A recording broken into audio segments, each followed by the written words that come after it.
एक बार गौतम बुद्ध अपने संग के साथ तालाब किनारे रुके। वहां एक लड़का अपनी माँ के साथ पानी भर रहा था। लड़के की नजर गौतम बुद्ध पे पड़ी तो उसने प्रणाम किया और उनसे पूछा, मैं जीवन में बहुत कुछ करना चाहता हूँ, लेकिन जब कुछ कर नहीं पाता तो समझ नहीं आता मैं क्या गलती कर रहा हूँ। इसलिए मेरा प्रश्न है कि लक्ष्य को पूरा करने के लिए इंसान को कौन सी कठिनाइयों को पार करना पड़ता है। गौतम बुद्ध ने कहा, जब तक तुम लक्ष्य की ओर कदम नहीं बढ़ाओगे तब तक सफलता से जुड़ा हर प्रश्न, हर उत्तर अधूरा है। गौतम बुद्ध इतना कहकर वहां से चले गए। अगले दिन लड़का माँ के साथ फिर से पानी भरने आया। लड़के ने देखा भी तालाब में सारे कमल एक साथ खिले हुए हैं। लड़के ने तुरंत एक कमल तोड़ लिया और माँ को तालाब का हाल बताया। माँ ने कहा, बेमौसम सारे फूल खिल जाए, ऐसी घटना मैंने पहले कभी नहीं सुनी। ये अवश्य ही गौतम बुद्ध के प्रभाव से खिले है। लड़के ने सोचा, अगर गौतम बुद्ध का ऐसा प्रभाव है तो मुझे इनसे एक बार मिलना चाहिए। शायद वे इन फूलों के द्वारा मुझे प्रेरणा दे रहे हैं। ऐसा सोचकर लड़के ने मन बना लिया और एक सुंदर कमल तोड़कर उसे पानी के छोटे से मटके में रख लिया। उसके मन में तथागत की एक बात गूंज रही थी कि जब तक तुम कदम नहीं बढ़ाओगे तब तक हर प्रश्न, हर उत्तर अधूरा है। लड़के ने माँ से बोला, गौतम बुद्ध ज्यादा आगे नहीं निकले होंगे, मैं जल्दी जल्दी चलूंगा तो एक दिन में उन तक पहुंच जाऊंगा और फिर उनसे मिलकर 2-3 दिन में लौट आऊंगा।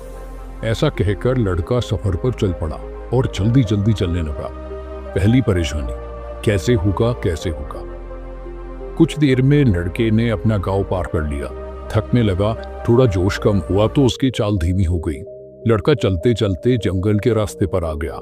जंगल के पास पहुंचते ही लड़के को याद आया कि उसने पहले कभी जंगल पार नहीं किया है। लड़का सोचने लगा, जंगल में खतरनाक जानवर होते हैं, अगर रास्ता भटक गया तो मैं क्या करूंगा। मैं फिर गौतम बुद्ध से 2 दिन दूर हो जाऊंगा और अगर वो ज्यादा आगे निकल गए तो मुझे बाकी रास्ते भी नहीं पता। इस तरह मैं उनसे कभी नहीं मिल पाऊंगा। लड़का ये सब खड़े होकर सोचने लगा। तभी लड़के की नजर एक घुड़सवार पर पड़ी। लड़के ने कहा, मुझे जंगल पार करके गौतम बुद्ध को ये कमल देने जाना है, क्या तुम मुझे अपने साथ ले जा सकते हो। घुड़सवार ने कहा, मैं तुम्हें अपने साथ ले तो नहीं जा सकता लड़के, लेकिन तुम्हारी मदद कर सकता हूँ क्योंकि मैं भी उसी तरफ जा रहा हूँ। ये कमल मुझे दे दो, मैं गौतम बुद्ध तक पहुंचा दूंगा।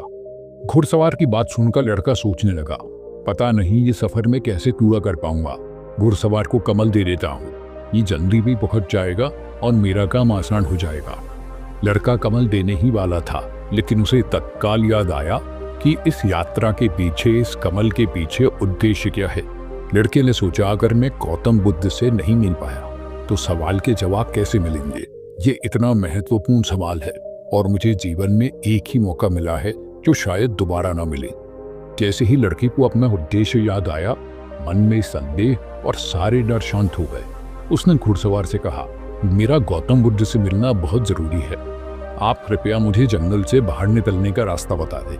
लड़का रास्ता समझकर आगे चल पड़ा। यात्रा के पीछे उद्देश्य जानकर उसके चाल में दोबारा तेजी आ गई। बीच बीच में उसके मन में आता, अगर मैं शाम के समय जंगल में भटक गया तो क्या होगा, मैं तथागत तक कैसे पहुंच पाऊंगा। अगर ना मिल पाया तो मैं बेकार में ही यात्रा पर चल पड़ा, मुझे तो वापस लौट जाना चाहिए।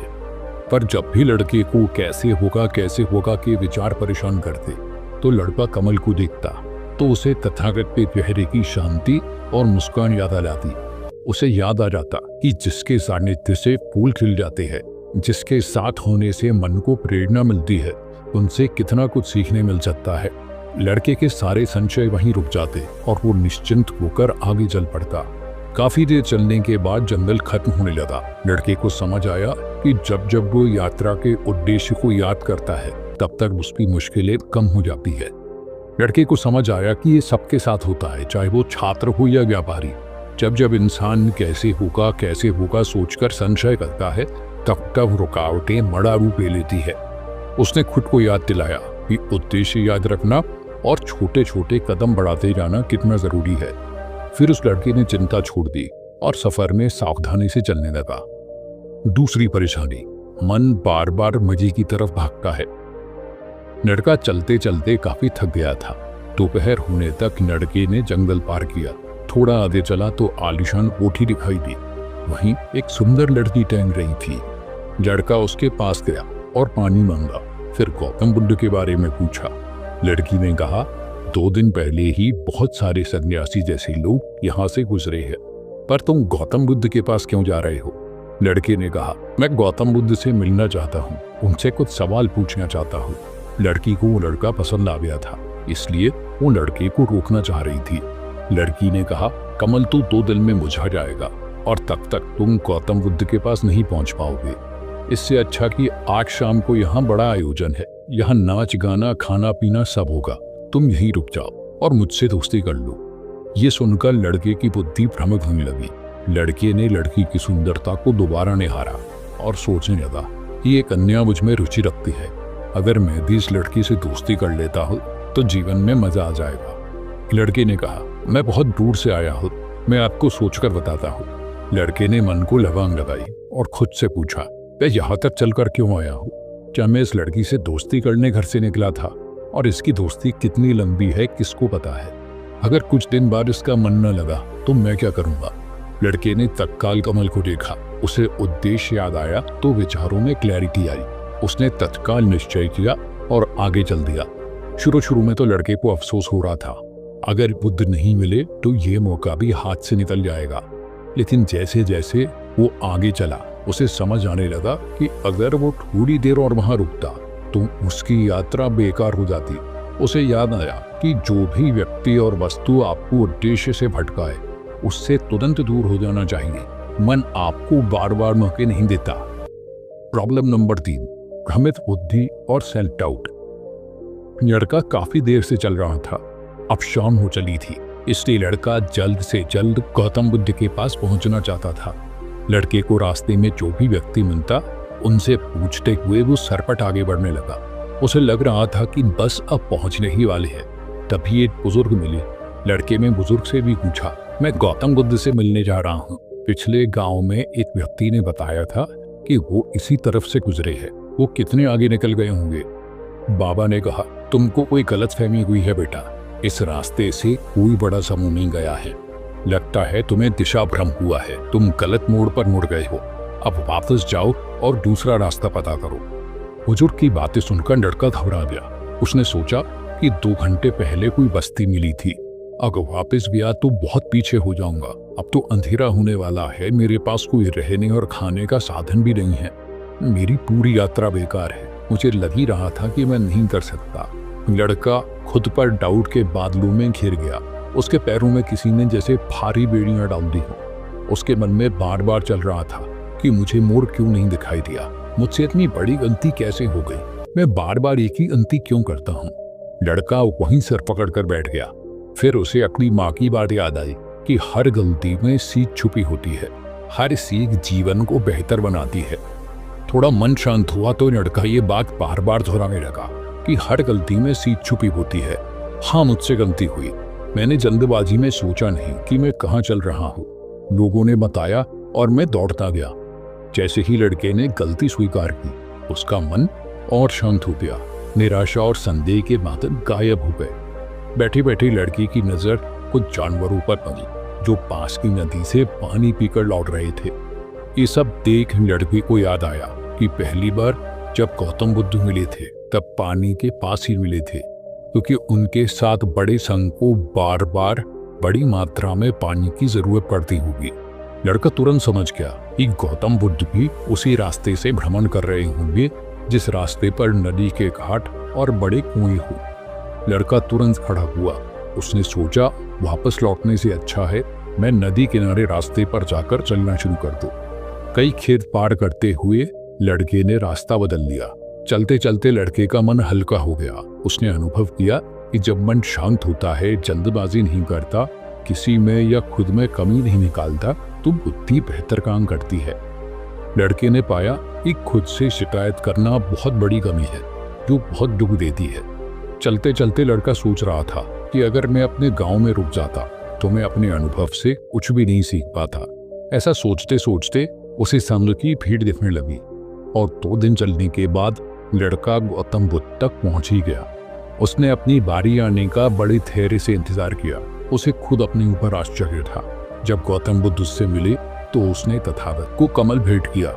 इससे पहले लड़का कुछ बोलता। गौतम बुद्ध ने बोला, बहुत सुंदर। कमल पूरी तरह खिल गया है। 2 दिन पहले तुमने पूछा था कि लक्ष्य को पूरा करने के लिए इंसान को कौन सी कठिनाइयों को पार करना पड़ता है। तुम्हारे चेहरे पर थकान के साथ धैर्य और मुस्कान देखकर लगता है कि तुमने इस यात्रा में बहुत कुछ सीखा है। लड़के ने पूरी यात्रा संक्षिप्त में बताई। गौतम बुद्ध ने कहा, तुम्हारी यात्रा में 4 पार्ट छिपे हुए हैं। बिना कोशिश के हर चीज अधूरी है। जब इंसान किसी लक्ष्य के लिए उस रास्ते पर चलता है तब सबसे पहले वो अपने अनुभव से सीखता है। जब धीरे धीरे उसका विवेक जागृत होता है, बुद्धि तीक्ष्ण होती है, तब वो दूसरों के अनुभव और गलतियों से भी सीख सकता है। जीवन में सफलता का रहस्य सीखने के लिए सबसे पहले उस रास्ते पर चलना पड़ता है। तथागत ने कहा, जब आगे बढ़ते हैं तो 3 दिक्कतें आती है और इनका निवारण करने के लिए तुमने 3 बातें सीख ली है।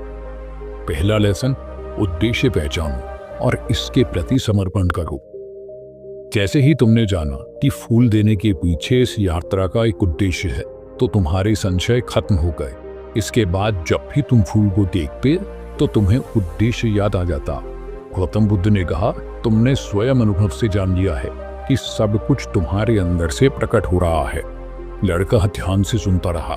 गौतम बुद्ध ने कहा, तुम्हारे मन के डर और संशय कैसे होगा बाहर रुकावट, विघ्न और कंफ्यूजन का रूप लेते हैं। जब तुम इनसे ध्यान हटाकर उद्देश्य पर लगाते हो तो सारी रुकावटों का स्वरूप बहुत छोटा हो जाता है।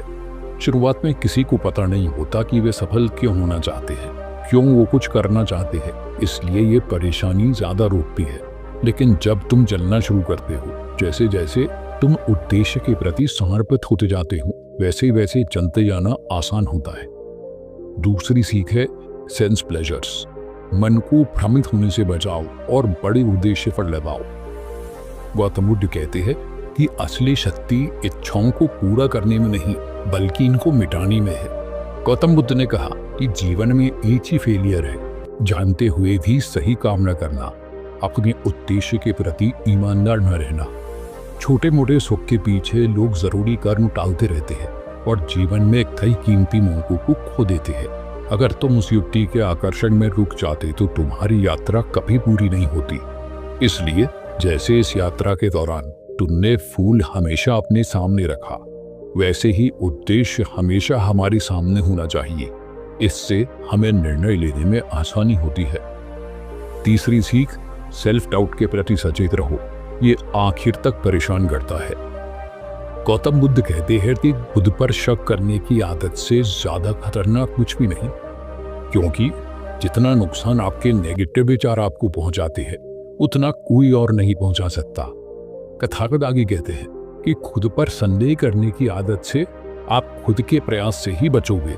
दूसरा चाहकर भी आपके सेल्फ डाउट नहीं मिटा सकता। सेल्फ डाउट हावी कैसे हो जाता है? जब हम अपनी गलती नहीं स्वीकारते तब तक वो बात हमें परेशान करती रहती है और आखिर में संदेह का बड़ा रूप ले लेती है।